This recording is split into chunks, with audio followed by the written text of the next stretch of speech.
পশ্চিমবঙ্গে ভোটের আবহে আচমকাই যেন রাজনৈতিক ভূমিকম্প। তৃণমূল কংগ্রেসের সর্বভারতীয় সাধারণ সম্পাদক অভিষেক ব্যানার্জির একটি মন্তব্য ঘিরে মুহূর্তের মধ্যে তোলপাড় শুরু হয়ে গেল রাজ্য থেকে জাতীয় রাজনীতি পর্যন্ত। শিলিগুড়ির জনসভা থেকে তার একটি হুঁশিয়ারি এখন ভাইরাল, আর তা নিয়ে শুরু হয়েছে তীব্র বিতর্ক। জনতার সামনে দাঁড়িয়ে অভিষেক এমন একটি ভাষা ব্যবহার করেন যা সাধারণ রাজনৈতিক আক্রমণের গণ্ডি ছাড়িয়ে গেছে বলেই মনে করছেন অনেকে।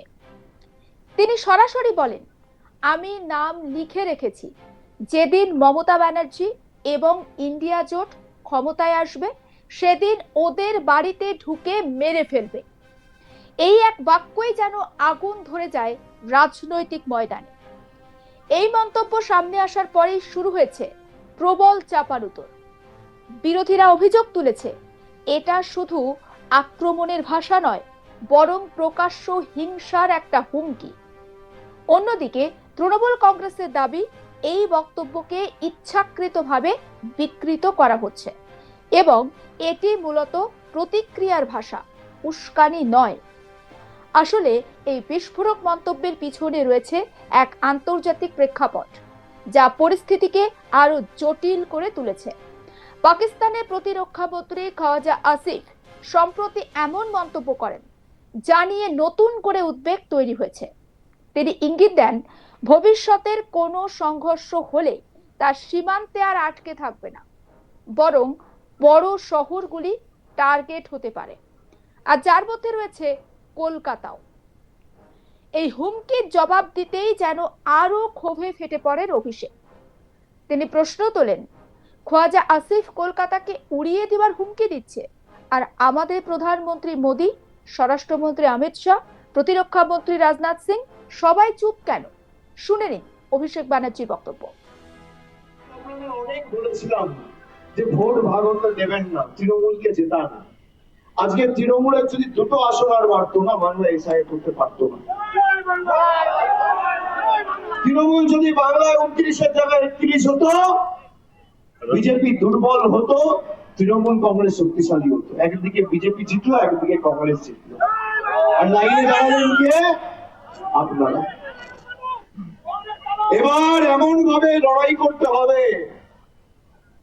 যত মানুষ রয়েছে এদিক ওদিক, অনেক তো 2 নম্বরই বিজেপি এজেন্ট বসিয়েছে, দেখেছেন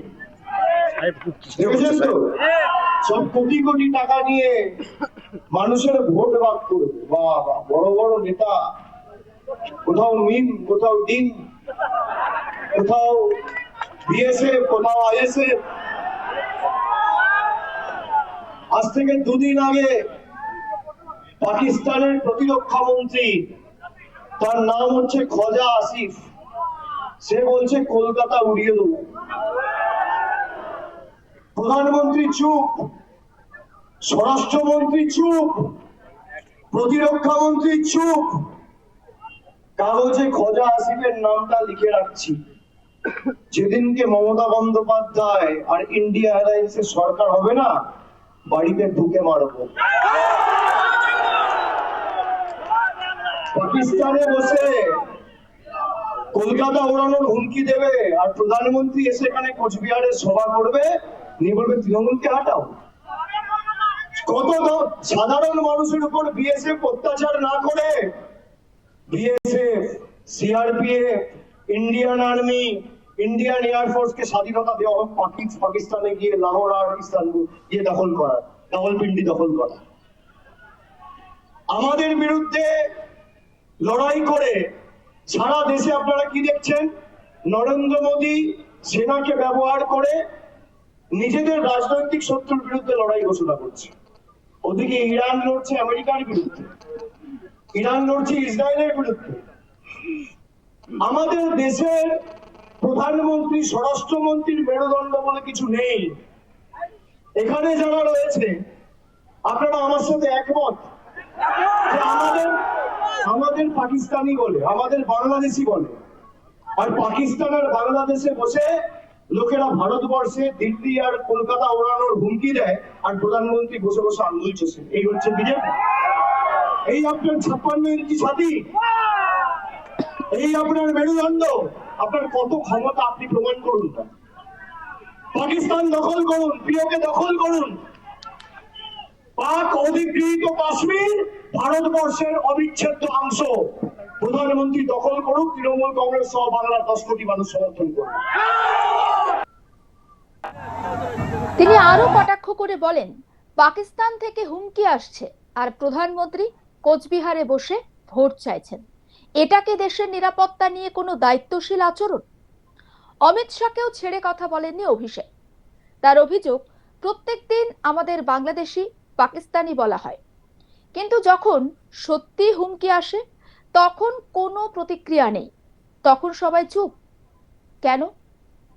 অন্যদিকে খোয়াজা আসিফের বক্তব্য কম বিস্ফোরক নয়। তিনি বলেন, পরবর্তী সংঘর্ষ আর সীমান্তে সীমাবদ্ধ থাকবে না, আমরা ওদের দেশে ঢুকে বাড়ির ভিতরে আঘাত করব।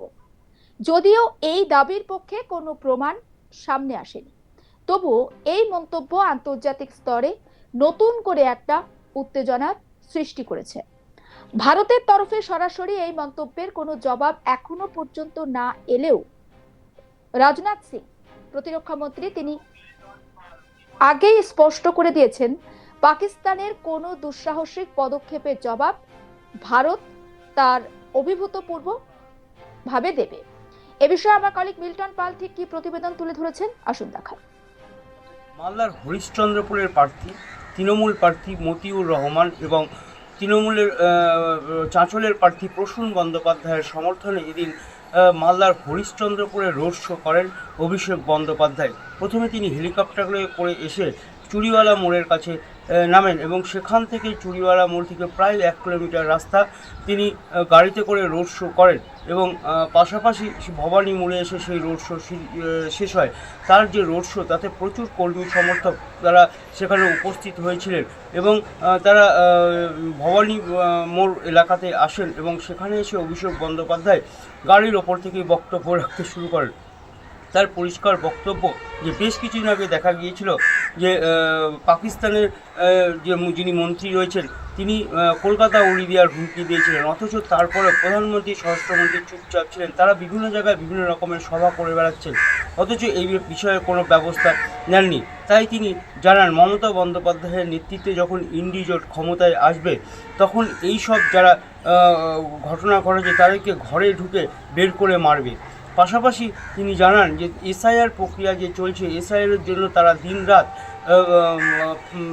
বসে ফাইল তৈরি করছেন এবং এই এসআইআরে কারো নাম বাদ যাবে না, কারণ তৃণমূল সরকার তাদের পাশে রয়েছে, তারা কোনোরূপ ভয় ভীতি পাবেন না। পাশাপাশি তিনি আরও বলেন যে মালদা জেলা থেকে তাদের যে বিগত লোকসভা ভোট হয়েছিল সেখানে 2টি আসন তারা চেয়েছিলেন, কিন্তু তারা 1টি আসনও দেননি।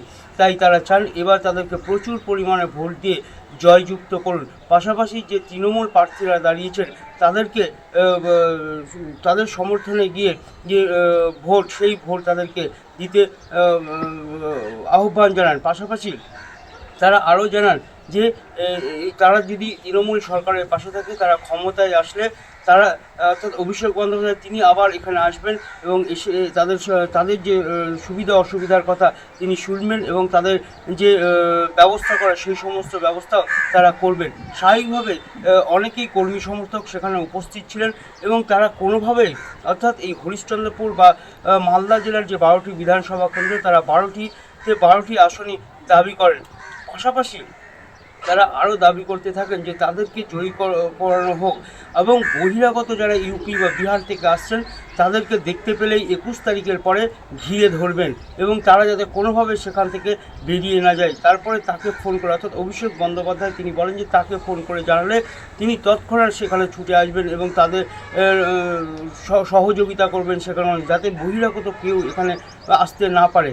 স্বাভাবিকভাবে সেখানকার মানুষ এবং যে কর্মী সমর্থক ছিলেন তাদের এক্সট্রা অক্সিজেন দিয়ে গেলেন অভিষেক বন্দ্যোপাধ্যায় মালদার হরিশ্চন্দ্রপুর থেকে চাঁচলের যে রোড শো সেই রোড শো থেকে। সমস্ত খবরের আপডেট পৌঁছে দেব আপনাদের কাছে। অবশ্যই নজর রাখুন আজ তাক বাংলায়। সাবস্ক্রাইব করতে ভুলবেন না।